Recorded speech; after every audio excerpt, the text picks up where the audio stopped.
It is just taking a loss and having to walk around with a loss. It feels horrible, you know. I had a lot of people talk down to me being 0-2. 0-2, it makes you hungry, you know. If you can just fight and keep getting up and fighting, you do nothing but better yourself. I feel you don't learn unless you lose. You learn from your mistakes in life. Same thing in the cage.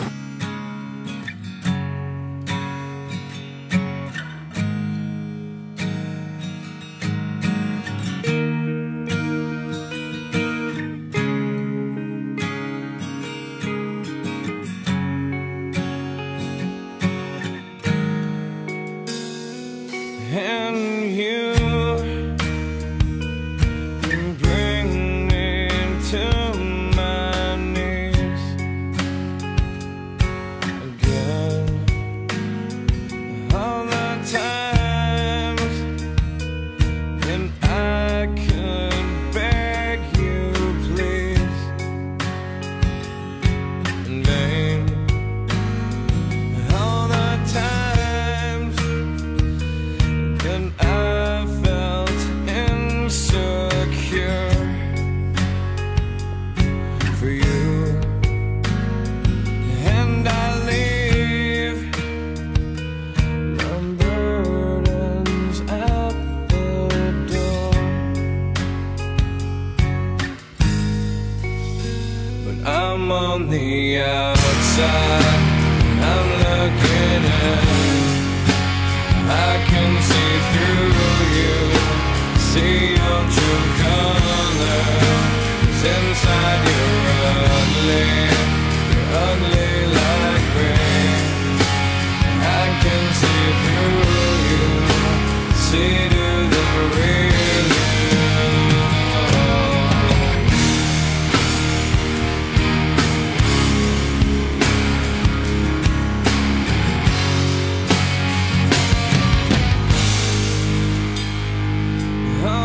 Times that I felt like this won't end.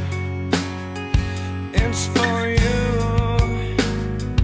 and I taste what I could never have. It was from you all the time.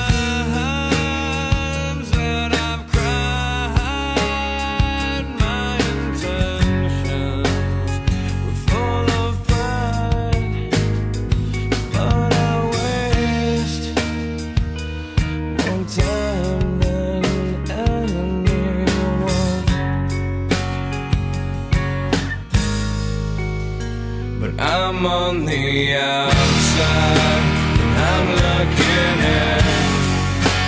I can see through you, see your true colors. 'Cause inside you're ugly like rain. I can see through you, see the real you. I learned from my mistakes.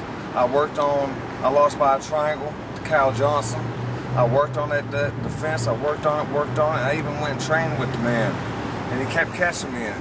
So I figured out what I was doing wrong, and you know, and I just worked from there. So yeah, I learned something, but even in my wins, I still learned something as well. I always talked about it and even dreamed about it, and always wondered what if, you know, a long time ago with an old friend, looked at these titles and picked them up and carried them and put them back on the table and then worked these shows, you know, and sat back and dreamed about it. So I thought about it happening, but did I really see it happen? Not really. It all happened so fast. If you see my other interviews, you hear me say where it's my legacy, how bad I wanted it. I wanted it. I didn't give up, and I went for my dreams, and now I got to go, you know, 24-hour notice, but I trained like hell.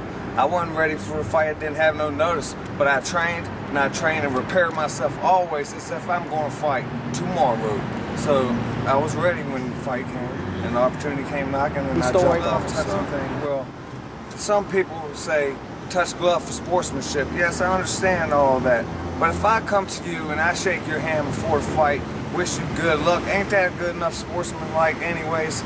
And with that being said, they say I didn't touch gloves, but if you also watch the camera and if you was there and actually seen the fight, you'll notice that I shook my head no on the video, and then I jumped out with a jump side kick, which did not land, didn't have any effect whatsoever. And then we went head to head, and he went down, and I think it's going to be more the same, you know. I think it's going to go a little bit longer. Of course, I know he's been thinking about me wanting it for a long time, training, you know, but I'm ready to bang with him. I'm going to do more of the same, take him down, beat him around, and I'm going to submit his ass, and that's it. If I don't knock him out first, I'm going to mess him up. I'm going to hit him hard. I'm going to hit him harder than I did last time, just to prove a point. You know, them talking about this body bag stuff, going to put Quack in a body bag and all this and going to knock me out. But I've never been knocked out. I've had hundreds of fights out here in the street. They don't give me no case credit. But I tell you what, I've never been knocked out. I've been beat with everything you can name of.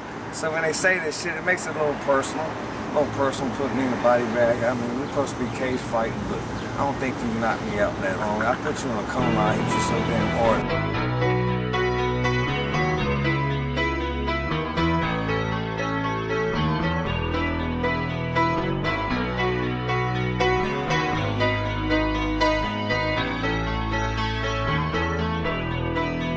Just a small town girl living in a lonely world. She took the midnight train going anywhere. Just a city boy, born and raised in South Detroit. He took the midnight train going anywhere.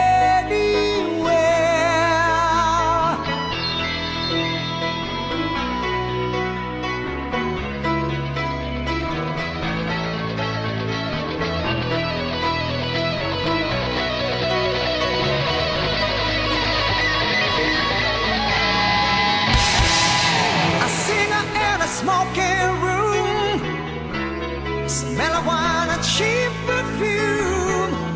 For a smile they can share the night. It goes on and on and on and on. Strangers waiting up and down the boulevard, their shadows searching in the night.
get in there. You know, life's hard out here. You know, it's like that at places. You know. Well, I know that one guy, Jeremy Boardwine, was putting down Southeast Roanoke. Yeah. So how does that make you feel when you see somebody like that talking bad about where you're from? Especially when it's a mountain man like himself talk about my neighborhood and my city where I come from. You come from Bassett somewhere. You know, you guys look like some wrong turn 3 looking like people. You look like you're deformed. You look like you've been inbred and sleeping with each other generation after generation. Don't talk about where I come from. I mean, you might as well, I mean, it's awful. You guys look funny as hell to talk about where I come from.